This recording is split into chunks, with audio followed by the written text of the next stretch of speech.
Kepangkuan Hadratul Mukarram Romo Kiai Haji Abdul Latif Masjid radhiyallahu an kami haturkan.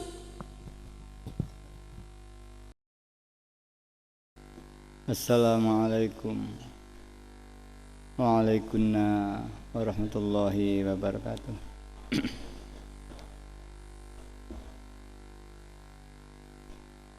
Bismillahirrahmanirrahim. Alhamdulillahilladzi karramana bil Mustafa Muhammadin habibina. Ya Sayyidi adrikni, Ya Sayyidi wa Rabbini, wal ahla wal awlada wal amila bil wahidiyati bi fadli dzil ula. Ya rahmatan lil alamin wa tamam wal khairu minka wan najah wassalam. Ya man bihi qad urifal khallaqu laula kama khuliqatil khulaiq min nurikal khulqu jami'an khuliqa wa anta min nuril ladzi qad khalaqa. Ya khaira khalqillahi haqqan ajma'in, antal imamul anbiya wal mursalin. Ya ayyuhar rasulu ya Muhammadu, ya sahibal maqami ya Mahmud, ya ayyuhas syafi'u ya musyaffa'u, kullu syafi'in huwa minka yashfa'u. Ya ayyuhal ghawthu salamullah alaika rabbini biiznillah wangzur ilayya sayyidi binadrah musilatin lil hadratil alih.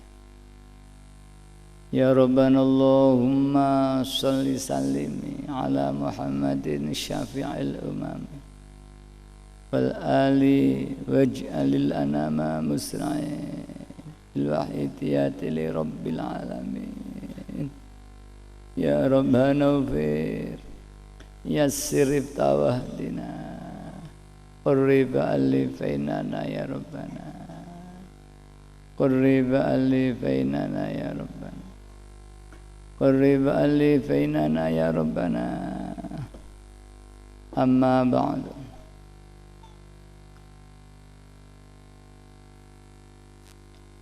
Al-Mukarramin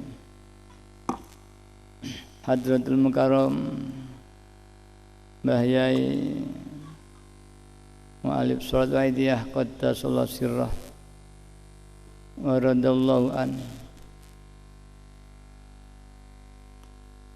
Al-Mukarramah Mbah Yai radallahu anha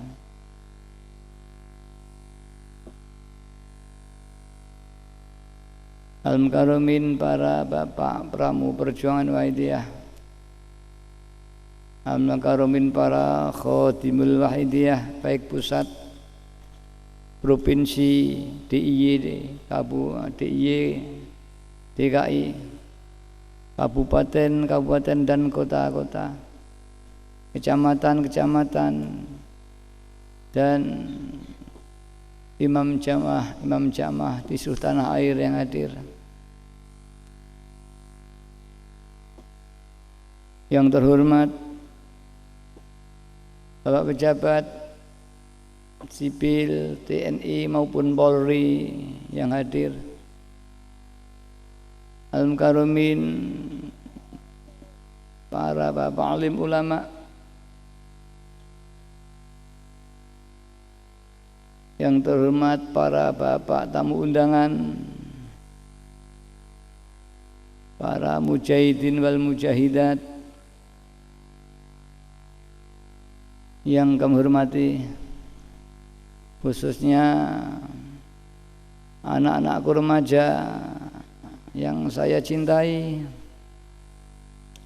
panitia penyelenggara bersama protokol yang kami taati. Alhamdulillah,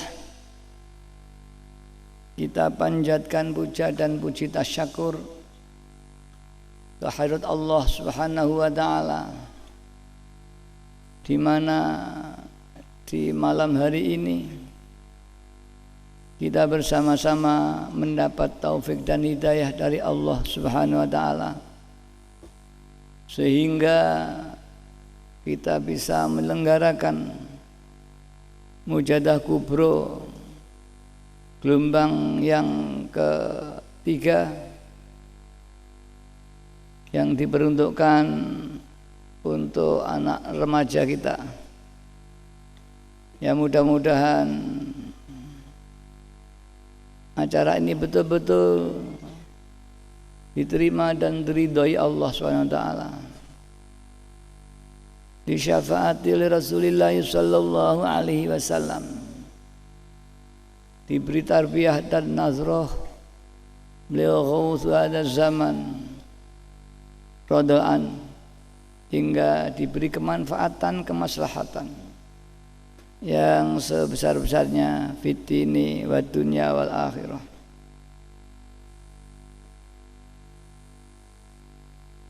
Salawat dan salam yang sebaik-baiknya mudah-mudahan dilimpah ruahkan ke pangkuan beliau Rasulullah sallallahu alaihi wasallam wa alihi wa ashabihi wa dzurriyyatihi wa jami'il aqtab min awalihim ila akhirihim, khususnya beliau Ghawusu hadha zaman wa awani wa saya radhiyallahu an. Mudah-mudahan beliau-beliau tersebut senantiasa menjangkung doa dan restu kepada kita, sehingga acara ini betul-betul diberi barokah, manfaat yang sebesar-besarnya, hingga dijadikan sebab yang kuat diterimanya Mujadah Kubro sebelum dan yang akan datang besok, dan dia akan sebab yang kuat dibukanya hati kita, hati keluarga kita, hati anak dan istri kita, ayah kita, tetangga kita, bangsa Indonesia dan para pemimpin kita, hingga berbondong-bondong kembali lari kepada Allah Subhanahu wa taala. Amin amin ya rabbal alamin. Dan saya tak lupa menyampaikan rasa syukur dan terima kasih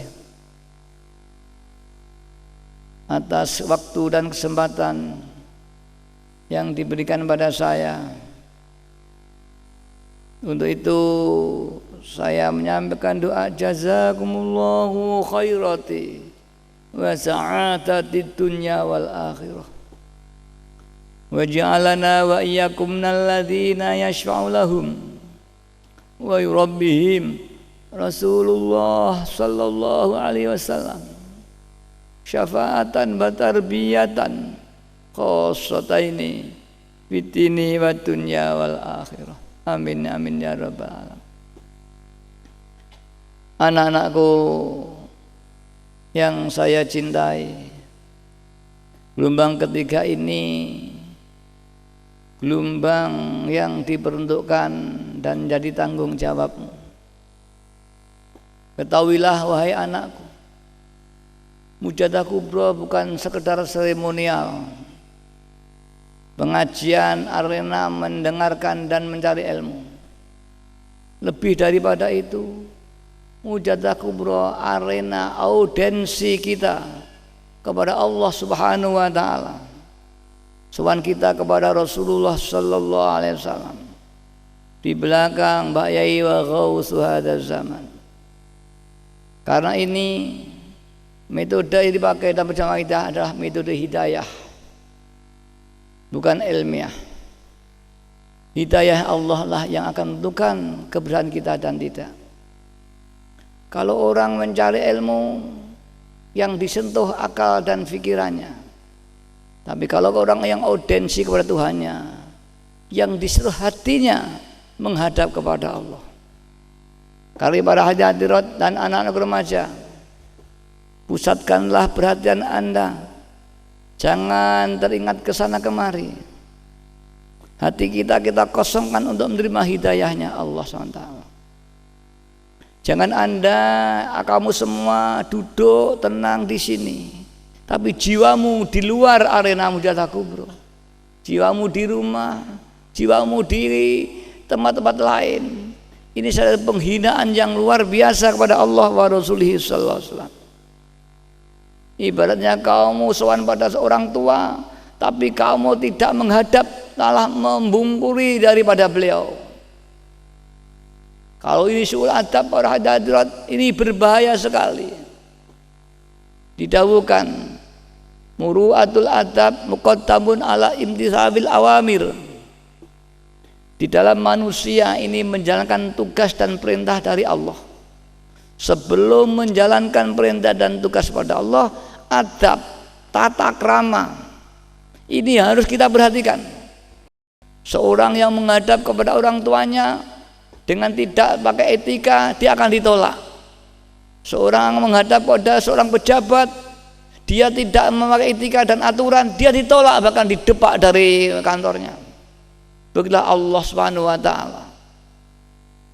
Jika kita tidak punya adab terutama batiniyah, mungkinlah hidayah kita sudah diam, tunduk mata kita, hati kita tenang. Tapi kalau hati kita tidak menghadap pada Allah dan Rasulnya, akan tertolak dan kita pulang tidak mendapat apa-apa, anak-anakku. Pernah terjadi dalam satu peristiwa Mi'rajnya Rasulullah sallallahu alaihi wasallam. Ada seorang malaikat didahulukan sedang melaksanakan tugas alias ibadah. Kemudian Rasulullah SAW berlalu karena kesibukannya dia atas perintah Allah itu yang sebagai perintah rutinitas, sampai tidak sempat menghormati Rasulullah hingga dia dihukum oleh Allah, dilempar ke lautan Ndut yang sangat mengerikan sekali. Anak-anakku, anak-anakku yang berbahagia, mari ini di arena kubro, arena yang mulia indallah wa Rasul sallallahu alaihi wasallam. Tidak ada persoalan yang dibahas di sini kecuali menghadap kepada Allah Subhanahu wa taala. Anak-anakku yang berbahagia, mujahadah kubro ini dalam rangka satu, memperingati haulnya Mbah Yai Haji Ma'ruf, yaitu pendiri Pondok Pesantren Kedunglo, ayah daripada Mbah Yai Mu'alib Satu Aidiyah.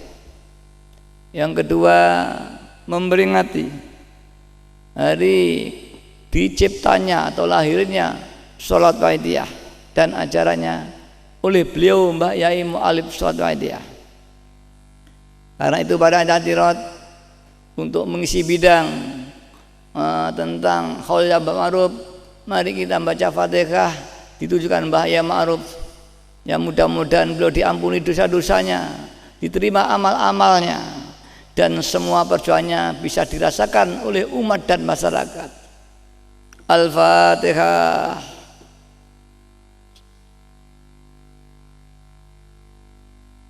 Iyyaka na'budu wa iyyaka nasta'in. Ihdinas siratal mustaqim, siratal ladzina. Terima kasih. Kita berbicara masalah ulang tahun lahirnya Satu Aidiyah, yang kalau nggak salah ke 47 tahun yang lalu Mbah Yai telah mentaklif doa sholawat, yang selanjutnya doa saat itu, rangkaian itu disebut Sholatul Aidiyah. beruluh daripada kelahiran satu Aidiyah sekitar tahun 57-58. Mbah Yai setelah ditinggal Mbah Yai Ma'ruf, beliau riyadhah uzlah, doa-doa sholawat dibaca, doa-doa macam dibaca, menuju menghadap kepada Allah SWT, menghadap pada Rasulullah Sallallahu Alaihi Wasallam. Hingga suatu ketika ru'yan Nabi Sallallahu Alaihi Wasallam,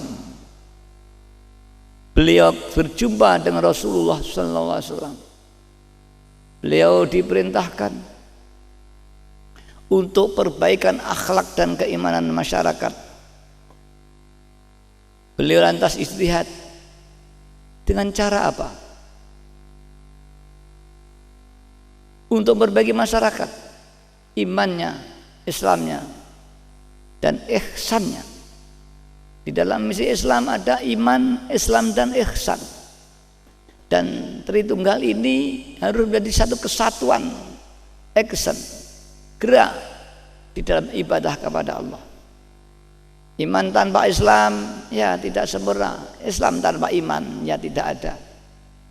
Iman Islam tanpa ihsan tidak sempurna, dan ihsan tanpa iman tidak mungkin. Satu-satunya tiga ini menjadi satu, al-ihsan ini. Yang ini di mata masyarakat jarang sekali dibahas untuk mencapai tingkat ihsan ini. Para hadirin hadirat yang kami hormati, beliau lantas terus meningkatkan uzlah, mujadahnya terus, siang dan malam terus munajat kepada Allah. Bahkan beliau kemana saja dia terus membaca sholawat.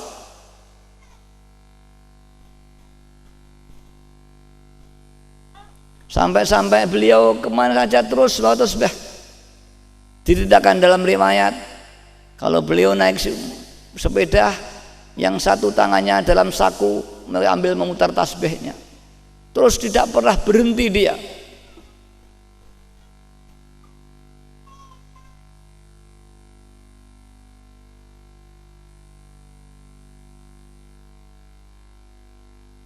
Itulah sejarah Mbah Yai.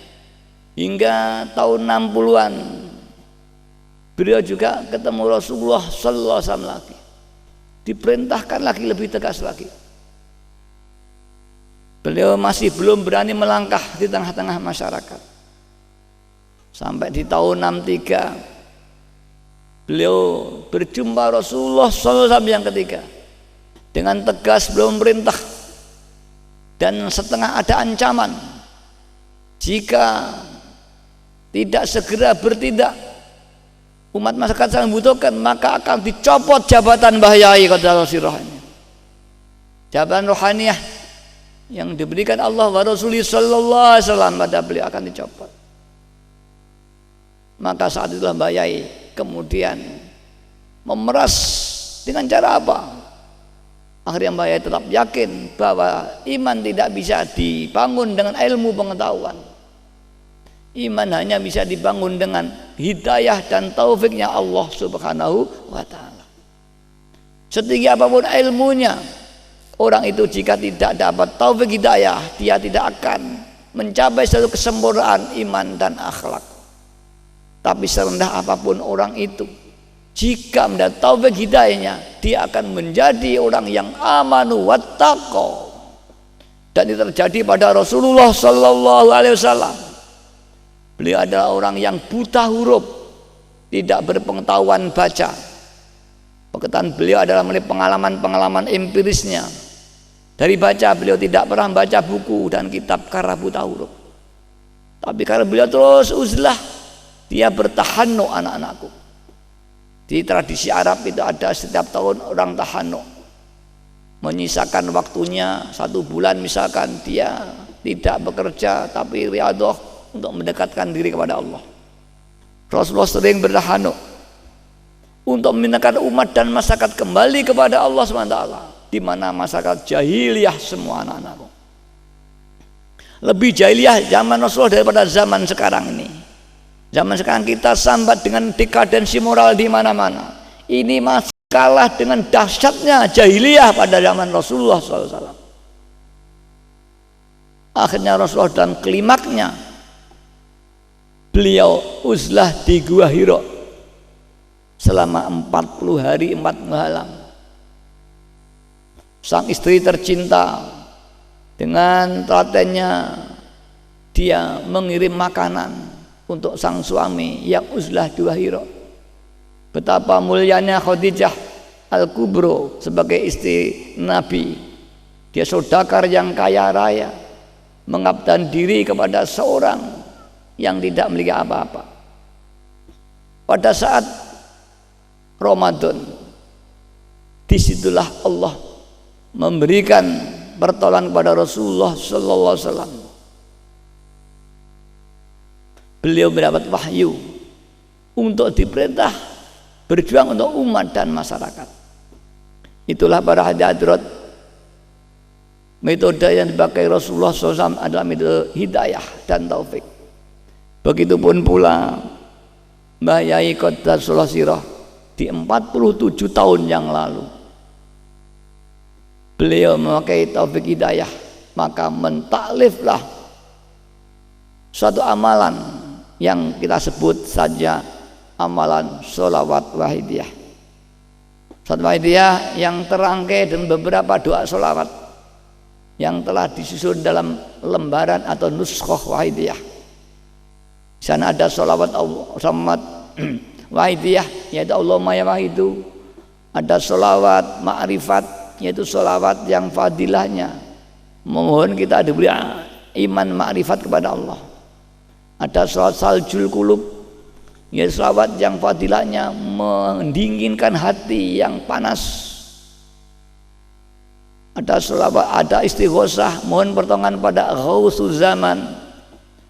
Ghausul Zaman yaitu seorang yang terpilih oleh Allah dan Rasulnya, kekasihnya Allah yang paling tinggi, pimpinan para wali-wali seluruh dunia, yang dalam Aidiyah disebut Al-Ghaus, namanya penolong.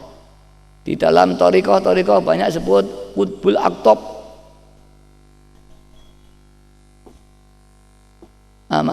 Di thariqah disebut Sultanul Aulia. Dan ada lagi dalam dunia tasawuf menyebut Qutbul Aqtab. Beliau ini pimpinan para wali.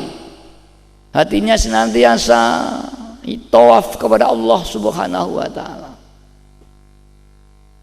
Inilah kemudian Mbah Yai mengarang doa, yaitu doa istighosah pada Ghausul Zaman, yang di dalam lembaran Wahidiyah tertulis setelah Saljul Qulub atau Ya Syafi'al. Kemudian kita disusun lagi salat perjuangan. Mengapa disebut salat perjuangan? Yaitu sholawat yang isinya bisa membaca salat mohon kepada Rasulullah sallallahu alaihi wasallam, matur bahwa kita senantiasa gagal dalam usaha kita, baik secara pribadi, secara organisasi, secara perjuangan gagal total. Maka minta tolong pada Rasulullah untuk dibimbing, dituntun untuk mencapai tujuan yang mulia yang belum tercapai. Maka saat itu di dalam Wahidiyah dikenal sebagai saat perjuangan. Kemudian ada sholawat lagi yang meminta kita supaya diberi saling kasih sayang satu dengan yang lain, yang kesemuanya akhirnya tersusunlah doa sholawat Wahidiyah. Doa sholawat Wahidiyah berfadilah menjerikan hati dan ma'rifat billah. Di samping itu para hadirat dan anak-anakku, Mbah Yai memberikan apa yang disebut penerapan ajaran Wahidiyah, lillah billah dan lirrasul birasul. Lillah billah yaitu suatu terapan yang harus kita latih dalam hati kita. Setiap gerak-gerik kita, naik turunnya nafas, semua itu kita niati ibadah kepada Allah SWT. Kemudian yang kedua billah, hidup kita, gerak kita, ibadah kita, semua digerakkan Allah, sehingga di dalam hidup kita tidak ada nilai yang tidak bernilai ibadah, dan tidak ada aku atau ego. Semua kita egonya Allah, aku-akunya Allah, hidup ada dari Allah. Billah semua yang menggerakkan Allah. Lillah dan billah inilah zauqiyah asyhadu alla ilaha illallah wa asyhadu anna Muhammadar Rasulullah. Kemarin kita bersaksi asyhadu alla ilaha illallah, secara keyakinan, dan sekarang secara zauki atau rasa dalam hati kita. Yang kedua, lirrasul birasul, yaitu niat makmum Rasulullah sallallahu alaihi wasallam, dan birasul merasa mendapat jasa dari Rasulullah sallallahu alaihi wasallam atas perjuangan Islam ini. Tanpa Rasulullah SAW kita tidak mengenal Islam, tidak mengenal Allah Subhanahu wa taala. Maka keberadaan kita, keimanan kita ini semuanya adalah jasa Rasulullah sallallahu alaihi wasallam. Lirrasul birasul ini adalah penerapan zauq wa asyhadu anna Muhammadar Rasulullah.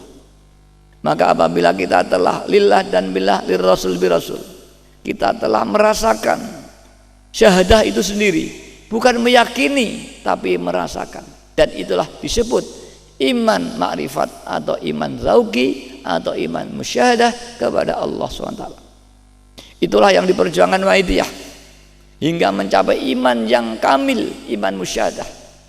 Pada tangan-tangan iman musyahadah ini pada hadirat udah melebihi tingkatan ihsan. Ihsan ini didahulukan Rasulullah, wa'bud ka'annaka tarah fa illam takun fa innahu yaraka. Beribadalah seolah-olah kau melihat Tuhanmu. Jika itu tidak bisa, wahai anakku, maka hendaknya kau merasa senantiasa dilihat Allah. Itulah ihsan. Para bapak, para ibu yang kami hormati, anak-anakku, itulah yang diberitakan Mbah Yai 47 tahun yang lalu, yang alhamdulillah mulai disiarkan seorang, dua orang, tiga orang, yang akhirnya menjadi satu komunitas jamaah Wahidiyah ini. Kemudian Mbah Yai mendidik kita berorganisasi, dibentuklah perjuangan Wahidiyah ini. Para bapak, para ibu yang kami hormati, itulah yang perjuangan Mbah Yai hingga sekarang merata seluruh Nusantara. Alhamdulillah, setiap orang yang mengamalkan Wahidiyah umumnya dikaruniai rasa tenang di hatinya. Tidak ingin kesana kemari, tenang, qanaah menurut apa yang diberikan Allah pada kita. Di samping diberi rasa tenang, diberi rasa iman meningkat. Iman meningkat bila kita meningkat. Di samping diberi keimanan yang meningkat, kita diberi fadl Allah. Kebutuhan-kebutuhan kita, kesulitan-kesulitan kita, baik menyangkut duniawiyah, menyangkut rumah tangga, menyangkut ekonomi, menyangkut pekerjaan, alhamdulillah umumnya oleh Allah diberi kemudahan-kemudahan dengan syafaat Rasulullah sallallahu alaihi wasallam. Maka tidak heran, wahai anak-anakku, umumnya ayah-ayah kita dulu atau pengamal datang kepada Wahidiyah ini umumnya karena ada persoalan. Ada persoalan anaknya nakal, ada persoalan rumah tangga, ada persoalan ekonomi, ada apa saja, hingga akhirnya mengamalkan Wahidiyah. Yang akhirnya alhamdulillah banyak yang diberi ijabah, dan dia akan sadar fafiru ilallah wa rasulih sallallahu alaihi wasallam. Dan alhamdulillah anak-anakku telah merata di seluruh Nusantara Wahidiyah ini. Di Iran Barat sudah semua ada, di Iranotali, di Nabire, di Fakfak, di Manowari, alhamdulillah. Kemudian di Sumatera sudah sampai di Aceh. Kemudian di Bali alhamdulillah pengamal kita di Bali ada, di Badung, di Kelungkung, di Denpasar, di Singamaraja. Bahkan Wanadat, alhamdulillah saudara kita yang asli Bali yang masih Hindu ada lebih 30 kalau 40 orang ikut mengamalkan sholat Wahidiyah. Mungkin ini sebagian ada yang sudah di tengah-tengah kita kemarin hadir di Menjala Kubro.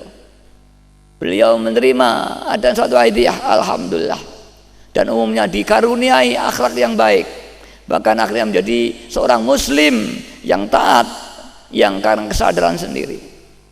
Anak-anakku yang kami sayangi, perjuangan Wahidiyah yang diberikan Mbah Yai merata seluruh lapisan masyarakat, dari orang tua sampai ibu-ibu, sampai remaja dan kanak-kanak kita.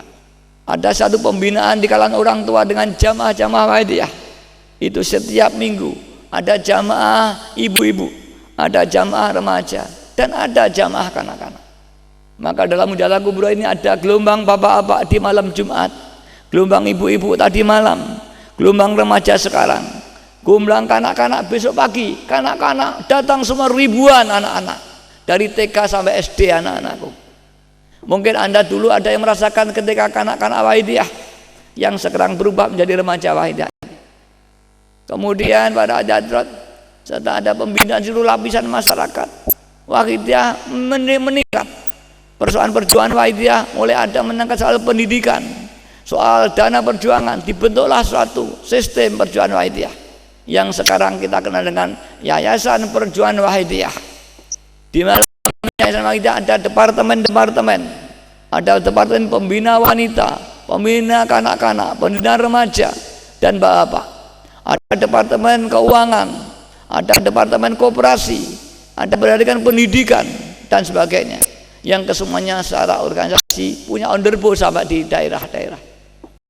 Anak-anakku yang kami hormati, pendidikan kita kamu tahu sendiri, sudah ada TK di seluruh Nusantara, sebentar lagi SD, bahkan kita di Kedung Lu sudah ada TK, SD, SMP sampai perguruan tinggi.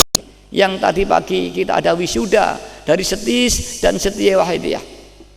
Setis angkatan keempat dan Setia mungkin angkatan ke-8. Alhamdulillah, lembaga Wahidiyah ini semua sudah diisi dari alumni Wahidiyah.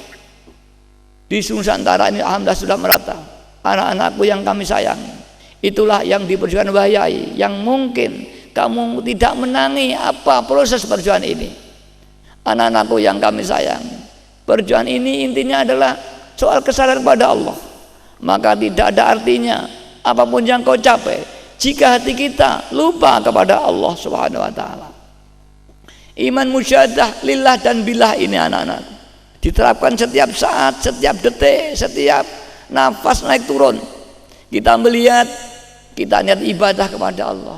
Kita datang di pengajian, kita niat ibadah kepada Allah. Kita makan, kita minum, kita tidur, semua kita niat ibadah kepada Allah. Kita bersekolah, kita bermasyarakat, kita bernegara, kita berumah tangga, semua kita niat ibadah. Jika ini sudah kau niat ibadah semua anak-anakku, maka semua hidup menjadi ibadah. Jika sudah menjadi ibadah, ini cocok dengan apa yang dikehendaki Allah SWT. Wa ma khalaqtul jinna wal insa illa liya'budun. Aku tidak menciptakan bangsa jin dan bangsa manusia melainkan untuk ibadah kepadaku. Jadi perlu diketahui, yang diwajibkan oleh Allah, makhluknya Allah untuk ibadah ini manusia dan jin. Bahkan disebut dulu jin. Jin punya kewajiban seperti kita untuk taat beribadah. Dan kita juga begitu. Maka apabila hidup kita ini belum kita gunakan untuk ibadah kepada Allah, kita belum sesuai dengan apa yang dikehendaki Allah untuk diciptakan. Kita dilahirkan liya'buduni, untuk ibadah kepadaku. Kalau kita makan hanya karena lapar, berarti ini tidak karena ibadah pada Allah. Kita bersekolah hanya karena ingin punya ilmu, ini tidak ibadah Allah. Kita tidur hanya karena kantuk, bukan karena perintah Allah. Kita mandi dan sebagainya, itu semua sia-sia. Kalau sudah kita mandi, kita niat ibadah, kita tidur, kita niat ibadah, kita makan, kita bersekolah, semua kita niat ibadah, hidup kita menjadi ibadah. Kita mendengarkan, kita melihat, kita diam, ibadah semua. Semua catatan akan jadi ibadah semua. Yang kedua, billah. Kita bisa lillah, bisa ibadah, bisa melihat, bisa ambekan, bisa makan. Ini Allah yang menggerakkan. Tidak ada aku. Yang gerakkan Allah, sholat yang melatihkan Allah, makan yang makankan Allah. Kita melihat lampu, kita dilihatkan Allah. Lampu yang menciptakan Allah. Kita makan, digerakkan Allah. Nasi ini Allah yang menciptakan. Sehingga tidak ada yang wujud, tidak ada yang punya esensi kecuali Allah itu semu sendiri. Semua tidak ada nilai, wujudnya wujud semu. Maka kalau sekali jaga menggambarkan seperti wayang dengan dalangnya. Apabila kita sudah mencapai ini, tidak ada kekuatan selain Allah, geraknya gerak Allah, maka kita akan mencapai iman yang murni, tidak ada syirik di dalam hati kita sedikit pun. La in syarka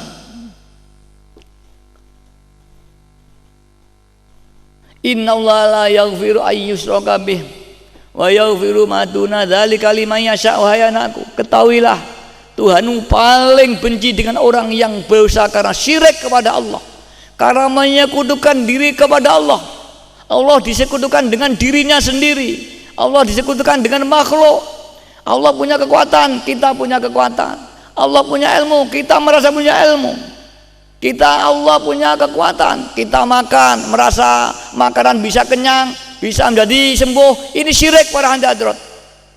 Sembuh dan kenyang Allah yang memberi. Kita bisa hidup, kita bernafas Allah. Kalau ini kita aku, nafas kita syirik. Kita punya ilmu, kalau kita aku punya ilmu, kita syirik. Kita datang di tempat ini, kalau kita merasa datang dengan diri kita sendiri, syirik. Karena semua itu yang menggerakkan Allah Subhanahu wa taala. Dalam Al-Qur'an disebutkan, wallahu khalaqakum wa ma ta'malun. Allah lah yang menciptakan kamu. Kamu yang menciptakan Allah, bukan ada dengan dirinya sendiri. Dan apa yang kau perbuat, perbuatanmu, gerakmu itu Allah yang menggerakkan, bukan gerakmu sendiri. Maka apabila kita merasa gerak sendiri, ambekan sendiri, syirik. Harusnya itu digerakkan Allah, didiamkan Allah, tidur didirikan Allah. Inilah makrifat kepada Allah SWT. Anak-anakku yang saya amini, dan tingkat makrifat ini dalam thariqah disebut makrifat makom farku, makom terpisah. Nanti kalau kamu mendalami, ada lagi makom jam'u dan sebagainya. Di wahidiyah disebut makom wahidiyah, meningkat lagi makom ahadiyah. Anak-anakku, insya Allah kalau kita dengan lillah dan billah, maka mencapai iman yang murni para hadirat. Kita bebas dengan hidup, bebas dengan riya, bebas dengan takabur, karena tidak mungkin orang akan ujub pamer. Padahal sholat kita ini adalah Allah yang menggerakkan, bukan sholat kita. Bagaimana kita memamerkan yang bukan milik kita? Tidak mungkin para hadirat. Para hadirat dan anakku, ketahuilah, dalam ibadah sholat, jika masih ada ujub, apalagi riya, apalagi takabur, ditolak oleh Allah SWT. Dan ini kurang dibahas di luar idea. Ini sangat menekan sekali. Syarat rukunnya sudah dipenuhi anak-anakku. Yang membatalkan sudah dihindari. Tapi kalau masih ada ujub, Anda ditolak sholatnya. Di dalam ujub itu pasti ada syirik, karena merasa memiliki satu amal ibadah sholat. Barang siapa yang sholatnya tidak billah, tidak merasa disolatkan Allah, orang itu merasa memiliki sholat atau telah memiliki amal sholat. Satu, dia telah dosa syirik, merasa mampu melakukan amal sholat. Kedua, mengaku, bukan hanya syirik yang kedua. Dan ini ada ditolak sholatnya. Betapa kita kalau kita koreksi sholat kita sejak kecil sampai tua, ditolak semua oleh Allah SWT. Jika tidak karena fadlnya Allah, kemudian dosa-dosa kita di dalam sholat yang ujub, riya, takabur ini tidak diampuni, sholat kita semua ditolak oleh Allah.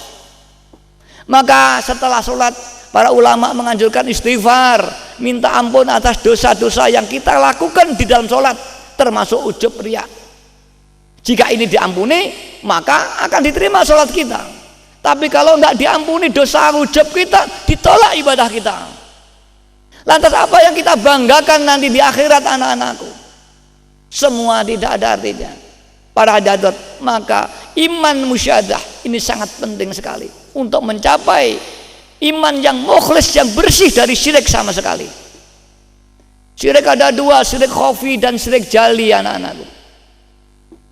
Syirik jali, syirik yang jelas, kita nyembah kayu watu, menganggap lainnya Allah Subhanahu wa ta'ala ini punya kekuatan jelas, dan ini tidak ada. Syirik khafi anak-anakku, tidak menganggap lainnya punya kekuatan, tapi diri kita merasa hidup, diri kita merasa punya ilmu. Ini sama dengan syirik mengaku jadi Tuhan anak-anakku. Namanya syirik khafi.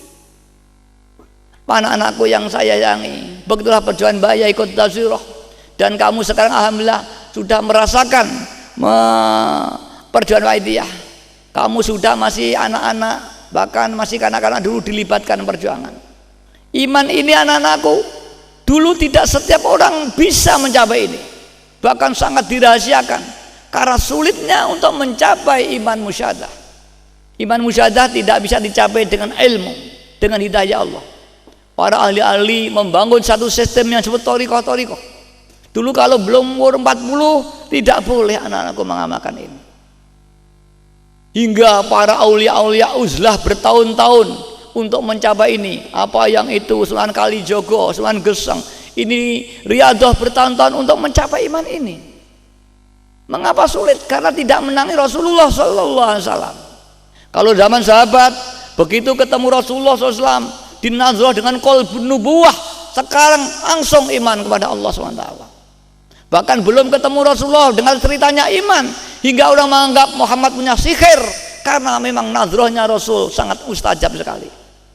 Karena pada zaman itu akhirnya Rasul tidak ada, wafat, sulit untuk mencapai ini. Harus bertahun-tahun riadah seperti Sunan Kalijogo. Alhamdulillah, setelah Mbak Yai mentaklif suatu idea, sekarang anak-anak pun diberi pelajaran iman musyahadah ini. Yang dulu tidak mungkin. Tanyakan pada nenek dan ayahmu, anak-anakku. Anak-anakku, begitulah fadlnya Allah yang diberikan pada kamu semua. Bahkan kamu bukan hanya diberi, dilibatkan berjuang apa yang diperjuangkan para nabi-nabi.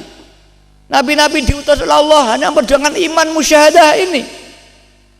Dengan kamu, anak-anakku, anaknya orang biasa, bukan anaknya nabi, bukan anaknya wali, bukan anaknya siapa. Kamu diberi soal iman musyahadah, bahkan diperkenankan ikut berjuang di belakang beliau-beliau ini, anak-anakku. Ini satu fadl yang luar biasa. Ibarat kamu anak orang biasa, kemudian kamu terpilih ikut menjadi paskibraka di Istana Negara. Betapa kau bangga dan mulianya. Tidak setiap orang bisa ikut paskibraka di Istana Negara. Tidak setiap orang bisa ikut perjuangan wafiru ilallah wa rasulih sallallahu alaihi wasallam. Banyak yang sampai mati tidak mengenal wafiru ilallah subhanahu wa ta'ala.